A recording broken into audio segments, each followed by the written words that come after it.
नमस्ते, मैं हूं डॉक्टर देगीस ठक्कर, एमडी आयुर्वेदा। आज हम मस्कुलर पेन के बारे में डिस्कस करेंगे। मस्कुलर पेन का क्लिनिकली हमने जो देखा है उसमें 3 टाइप्स हमें देखने को मिला है। फर्स्ट जो है that is muscle soreness, second है मसल टेंडरनेस और थर्ड जो है वो सामता की वजह से होने वाला पेन है। तो ये 3 में क्लासिफिकेशन हमने क्लिनिकली देखा है, तो उसमें क्या क्या डिफरेंस होता है वो आज डिस्कस करेंगे। तीनों में डिफरेंस ये है कि सोरनेस के कारण जो पेन होता है वो यूजुअली माइल्ड पेन होता है, उसका इंटेंसिटी जो सिवियरिटी है वो उतना हैवी नहीं होता है। कभी कभी वो अगर एक्सरसाइज करते हैं या जिम करते हैं तो उनको रिलीफ मिलता है, और अगर एक्सरसाइज नहीं हुई तो वापस पेन शुरू हो जाता है। तो उसके बारे में आगे डिटेल में जानेंगे। सेकंड जो है that is muscle tenderness. Muscle tenderness में कॉमनली क्या देखा गया है कि पेशेंट टच करने नहीं देता है। अगर वो टच किया तो वो वहां उनको सीवियर पेन और बर्निंग रहता है। एंड थर्ड जो है वो है अजीर्ण या आमावस्था के कारण होता है। उसमें जो पेन का सीवियरिटी है वो मॉडरेट होता है। उसमें सामता की वजह से अंग गौरवता और हैवीनेस ये सारे सिम्टम उनमें देखे गए हैं। सिम्टम हम डिटेल में बाद में डिस्कस करेंगे। कॉमनली जो उसके कॉजेस हैं वो कॉजेस क्या क्या देखे गए हैं वो हम यहाँ पे डिस्कस करेंगे। फर्स्ट जो है दैट इज मसल सोरनेस। तो उसमें जो कॉज हमें मिला है वो है गुरु और रुक्ष आहार। तो गुरु और रुक्ष आहार में क्या देखने को मिला है कि प्रोटीन डाइट जो है वो कॉमनली देखने को मिला है। अभी हमें प्रोटीन मतलब हेल्दी ऐसा हम सब समझते हैं, लेकिन प्रोटीन जो है उसको डाइजेस्ट करने के लिए एक्सेसिव एंजाइम की जरूरत होती है। क्लिनिकली अगर देखा जाए तो प्रोटीन को डाइजेस्ट करने के लिए, पचन होने के लिए उसमें सैचुरेटेड फैट या कार्बोहाइड्रेट की आवश्यकता होती है। इसीलिए इंडियन थालीज में दाल के साथ राइस का कॉम्बिनेशन है जो टोटली साइंटिफिक है। आप देखिए कि दाल के साथ सब्जी का या दाल के साथ रोटी का कॉम्बिनेशन नहीं है। दाल के साथ राइस का कॉम्बिनेशन इसीलिए क्योंकि carbohydrate is essential to digest the protein. लेकिन अगर हम सिर्फ प्रोटीन ले रहे हैं तो मसल की जो एक्टिविटी है वो बढ़ जाती है, और वो बढ़ने के कारण उनका अगर वो एक्सरसाइज किया तो धीरे धीरे मसल में ड्राइनेस आने लगती है, मसल में सोरनेस आने लगती है। तो उनका अगर आप देखेंगे तो उनको पेन कभी अलग अलग जगह पे होता रहता है। कभी शोल्डर में पेन होता है, कभी मस्कुलर पेन यानी बॉडी एक होता है, कभी काफ में पेन होता है। तो ऐसे अलग अलग पेन उनमें देखा गया है।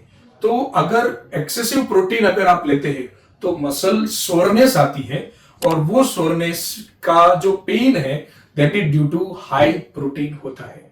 तो उसको मैनेज कैसे करना है वो हम आगे डिस्कस करेंगे। दूसरा एक खुराक मतलब डाइट है जिसको हम बाजरा है, जौ है, पनीर है, ये सारे जो डाइट है वो सारे हैवी टू डाइजेस्ट यानी गुरु है और रुक्ष है यानी ड्राई नेचर है। अगर आप सैचुरेटेड फैट नहीं लेते हैं तो ऐसे केसेस में ब्लोटिंग होना, गैसेस होना, मोशन सेटिस्फैक्टरी न होना, ये सारे साइन देखने को मिलते हैं। इसमें और एक हमने लिखा है कि जो घी और सैचुरेटेड फैट नहीं खाते हैं उनमें ये सारे साइन देखने को मिलते हैं। सेकंड जो है वो है टेंडरनेस। तो एज पर आयुर्वेदा इसमें पित्त का डोमिनेंस होता है, तभी वो टेंडरनेस देखने को मिलता है। तो उसमें उष्ण और तीक्ष्ण ये 2 फूड यानी जो ओवर स्पाइसी और जिनमें पेनिट्रेशन ज्यादा है वैसा फूड अगर आप लेते हैं तो बॉडी के वहां पे टेंडरनेस होना, एब्सेस होना, जलन होना, ये जो साइन है वो सारे टेंडरनेस के अंडर आते हैं। उनके डाइट में स्पाइसी फूड, ऑयली फूड, उसके बाद एंटीबायोटिक का अगर एक्सेस अमाउंट में लेने का हो रहा है, एंटीबायोटिक लेने से होता क्या है कि हमारे जो गट के बैक्टीरिया है वो बैक्टीरिया डिस्ट्रॉय हो जाते हैं। अभी हम सबको पता है कि कॉलोन में लैक्टस बैसिलस नाम का बैक्टीरिया होता है, इसलिए अभी हम ट्रेडिशन चल रहा है कि प्रोबायोटिक फूड खाना चाहिए जिससे हमारा गट अच्छा होता है। लेकिन जब आप एक एक्सेस अमाउंट में एंटीबायोटिक लेते तो वो जो हेल्दी बैक्टीरिया है वो भी डिस्ट्रॉय होते हैं, और उसके कारण गट का जो फ्लोरा है वो डिस्टर्ब हो जाता है। गट का फ्लोरा अगर डिस्टर्ब हुआ तो उनको इंडाइजेशन होना शुरू हो जाता है। और उसके साथ अगर आप स्पाइसी फूड या ऑयली फूड अगर एक्सेस अमाउंट में ले रहे हैं, या गरम मसाला ज्यादा अमाउंट में ले रहे हैं, पंजाबी फूड अगर एक्सेस अमाउंट में ले रहे हैं, तो बॉडी में उष्णता यानी हीट बढ़ जाती है, तीक्ष्णता बढ़ जाती है, और उसके कारण बहुत बार मस्कुलर पेन होता है। ये पेन में बहुत बार आपको एब्सेस या थोड़ा सा गांठ जैसा महसूस होना ये आपको हो सकता है। तीसरा, अगर कोई विरुद्ध आहार आप खाने में आ रहा है, जैसे खट्टे पदार्थ है और उसके साथ मिल्क का कॉम्बिनेशन है, या कर्ड का कॉम्बिनेशन एक्सेस अमाउंट में ले रहे हैं, तो बॉडी में एक्सेस क्लेद निर्माण होता है और वो भी एक पेन का कारण हो सकता है। ऐसे केस में आपने देखा होगा कि सडनली कहीं बाहर गए और खट्टापन खाया तो पूरे जॉइंट जो है वो स्टिफ हो जाते हैं, तो वो सारे ये कंडीशन में आते हैं। थर्ड जो कंडीशन है वो है अजीर्ण अवस्था की। उसमें स्वेलिंग, पेन और स्टिफनेस ये कॉमनली देखा गया है। तो कभी कभी जो जॉइंट है वहां पे स्वेलिंग होना, सूजन होना, वो हमें देखने को मिलता है। उसके बाद पेन का जो सिवियरिटी वो मॉडरेट रहता है, मतलब माइल्ड, मॉडरेट और सिवियर। मॉडरेट जो है वो मीडियम रहता है, उनकी मूवमेंट रिस्ट्रिक्टेड हो जाती है। और बहुत बार ऐसा होता है कि वो फोर्सफुली अगर एक्सरसाइज करते भी है, समझो यहाँ पे पेन हो रहा है और वो फोर्सफुली अगर एक्सरसाइज करते हैं, तो उनको बाद में वीकनेस ज्यादा आती है और वो पेन की सिवियरिटी टेम्पररी कम हुई वापस बढ़ गई, उसमें रिलीफ नहीं मिलता है। जबकि सोरनेस वाले कंडीशन में ऐसा रहता है कि उनमें सेम डे रिलीफ मिलता है, नेक्स्ट डे वो इसमें इश्यू आ सकता है। तो ये जो कंडीशन है वो अजीर्ण अवस्था है। अजीर्ण अवस्था मतलब क्या कि अगर आपका डाइजेस्टिव पावर कम है या फूड सही से डाइजेस्ट नहीं होता, तो वो जो फूड है वो ब्लड सर्कुलेशन में जाके वहां पे सेल यानी जो कोश है वहां पे सूजन लाता है, जिसको हम इन्फ्लेमेशन कहते हैं।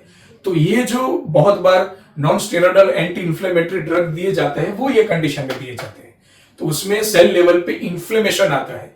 तो वो इन्फ्लेमेशन मतलब क्या है, तो वो सामज कंडीशन है।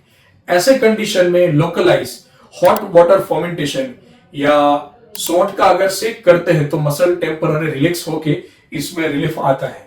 तो ये जो है वो सामज कंडीशन है।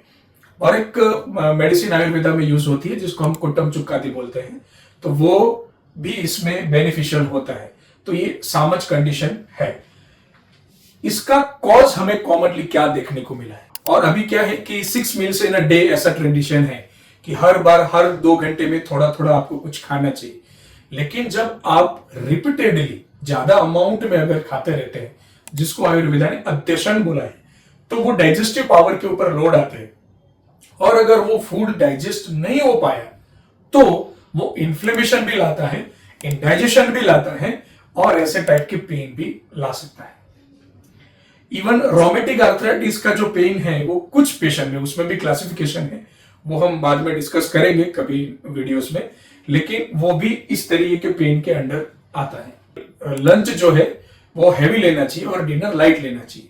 लेकिन अभी ड्यू टू ऑफिस वर्क ऐसा देखने को मिला है कि जो लंच है वो लाइट होता है और डिनर हैवी होता है, तो उसके कारण फूड सही से डाइजेस्ट नहीं होता, क्योंकि बाद में जाके आप डायरेक्ट सो जाते हैं, कोई एक्सरसाइज नहीं हो पाती, और उसके कारण जो वहां का इंटेस्टाइन का जो सर्कुलेशन है वो डिस्टर्ब होकर वो इनडाइजेशन क्रिएट करता है। तो वो एक डिनर हैवी भी उसमें कॉज देखने को मिला है। ऐसे केस में अगर आप पेन किलर्स भी देते हैं, क्योंकि जब पेन होता है तो पेन जो है that is a sign of a pathology. अगर जॉइंट में पेन हो रहा है तो वहां पे एक प्रकार का इन्फ्लेमेशन है, इसी के कारण वहां पे दर्द हो रहा है। अब हम क्या करते हैं कि कोई भी पेन किलर ले लेते हैं, तो वो क्या करते हैं, वहां की जो न्यूरॉन्स है उसको सिर्फ ब्लॉक कर देता है, तो आपका पेन का सिवियरिटी ठीक हो जाता है। लेकिन यहां पे इश्यू क्या आता है कि वो इंडाइजेशन और इन्फ्लेमेशन को और बढ़ा देता है। तो धीरे धीरे एक टाइम ऐसा आता है कि पेन किलर भी रिएक्ट करना या रिलीफ करना छोड़ देती है, तो वो ये कंडीशन के अंडर आती है। तो अगर एक्सेसिव अमाउंट में पेन किलर लेते हैं तो बॉडी के इन्फ्लेमेशन को वो रिपीटेडली और एक्सेस बनाने लगती है। तो पेन किलर लेने से पहले ये आप जरूर ध्यान में रखिए। ऐसे केस में कॉन्स्टिपेशन, इंडाइजेशन, ब्लोटिंग होना, गैसेस होना, ये सारे साइन भी देखने को मिले हैं। अभी हम ये पेशेंट्स में क्या सिम्टम होते हैं वो डिस्कस करेंगे। फर्स्ट जो मसल सोरनेस वाला जो केस है उसमें ऐसा होता है कि अगर वो एक्सरसाइज करते हैं तो उनको रिलीफ हो जाता है, थोड़ी सी भी एक्सरसाइज की तो उनको रिलीफ हो जाता है। दूसरा कि उनके जो पेन के जो लोकेशन है वो चेंज होते हैं, कभी यहाँ पे दर्द होगा, कभी यहाँ पे दर्द होगा, कभी पैर में दर्द होगा, कभी काफ में पेन होगा।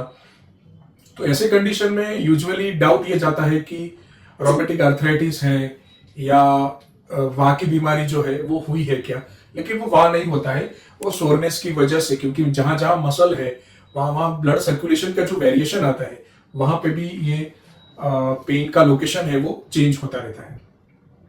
तीसरा, ऐसी कंडीशन में ऐसा होता है कि उनको नींद अच्छी नहीं आती या साउंड स्लीप नहीं आती ड्यू टू पेन। उनका जो डाइजेशन है वो यूजुअली नॉर्मल रहता है, उनमें मोशन रेगुलर होते हैं, भूख अच्छी लगती है, तो उनमें कोई सिम्टम नहीं लगता। तो हमें कंफ्यूजन होता है कि ये फिर पेन क्यों है अगर सब कुछ नॉर्मल है तो।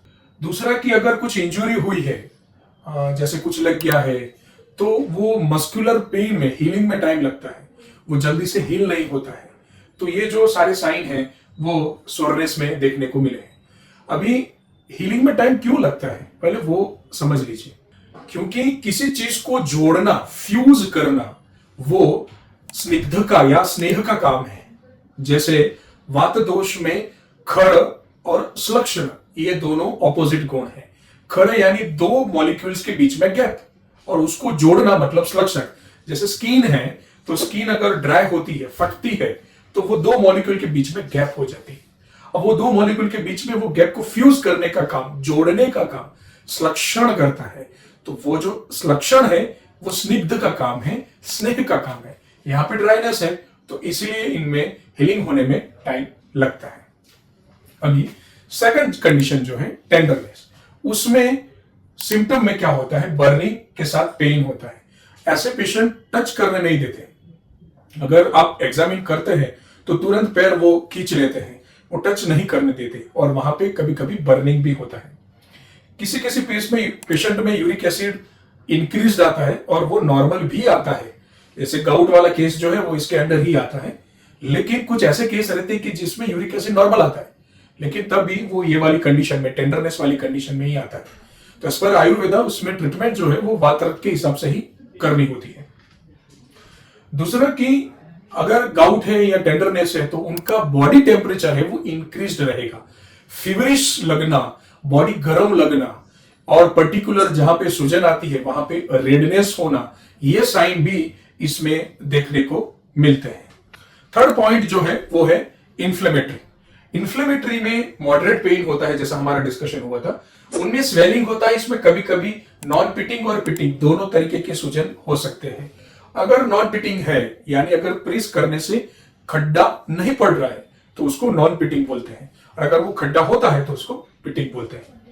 अगर वो नॉन पिटिंग है तो वो लीवर को ही इंडिकेट करता है, तो वो जनरली सामता का लक्षण है।